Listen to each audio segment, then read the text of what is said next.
Resilience is a very popular topic currently.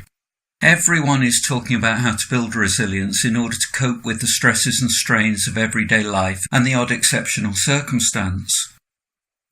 It has become very fashionable for organisations to look at building resilience in people, and they look to the Chartered Institute of Personal Development, psychologists, coaches and trainers to help them with this erstwhile endeavour.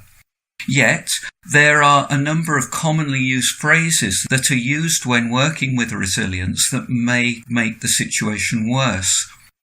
These phrases are used so often you probably use them yourself every day without thinking about them.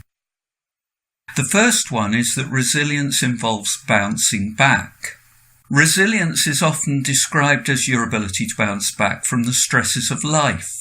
The idea of resilience as an aspect of human behaviour originates from material science, where it describes the property of a material to resume its original shape after distortion or stress, to bounce back. The issue with the phrase bouncing back is that there's an expectation that people will return back to a state where nothing really has changed. You show good resilience by possessing a firm, reliable acceptance of reality, a deep belief supported by strongly held values that life is meaningful, and an ability to be creative, adaptable, and to improvise. This has nothing to do with bouncing forward or backward, as you continually evolve and improve yourself by learning from your environment and your mistakes, and in this way develop your resilience. The second phrase is that resilient people are better at managing positive and negative emotions. Emotion is a complex state of feeling, resulting in physical and psychological changes that influence thought and behaviour. Emotions are controlled through interactions of your amygdala and hippocampal complex within the limbic system of your brain. This part of the brain has no language processing ability. It's your neocortex, the thinking part of your brain, that assigns a label to the emotion.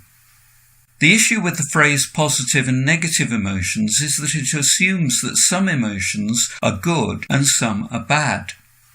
Emotions are emotions. You experience them for a reason. They've developed over many years through evolutionary processes as a survival mechanism. It's not the emotion that's positive or negative, it's the thought process and the behaviour that accompanies it that requires the label.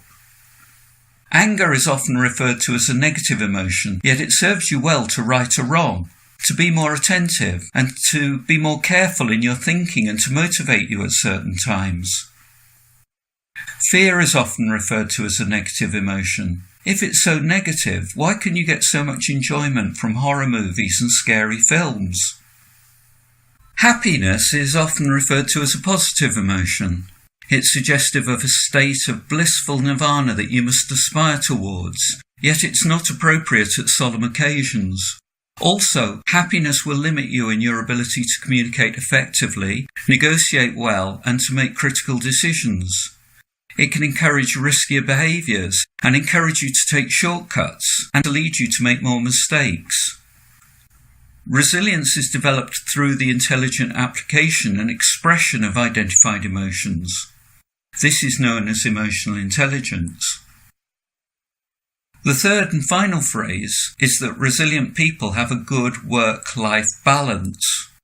Resilience is having a clear, realistic focus of what is important and being able to prioritise effectively. The issue with the phrase work-life balance is that it compartmentalises everything into work activities, meetings, clients, trips, conferences, and life activities, family commitments, holidays, hobbies, keeping healthy. Think about it. The phrase is actually meaningless. Life is not at one end of a fulcrum with work at the other end. Work is an integrated part of life. You only have one life.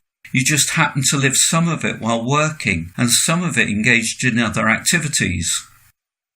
Like most people over the age of 20, work takes up a major proportion of your life and has to be realistically integrated into all of your activities to give you a rich, rewarding and meaningful focus. Resilience is developed through realizing what is necessary and important, keeping fit and healthy, and building rewarding, authentic relationships inside and outside of work. It's all about personal organisation and finding ways to relax. Perspective on issues and your ability to look at problems creatively is lost under continued stress.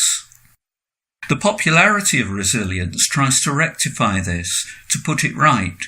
However, your good intentions could be diminished by the inappropriate language that you use quite inadvertently.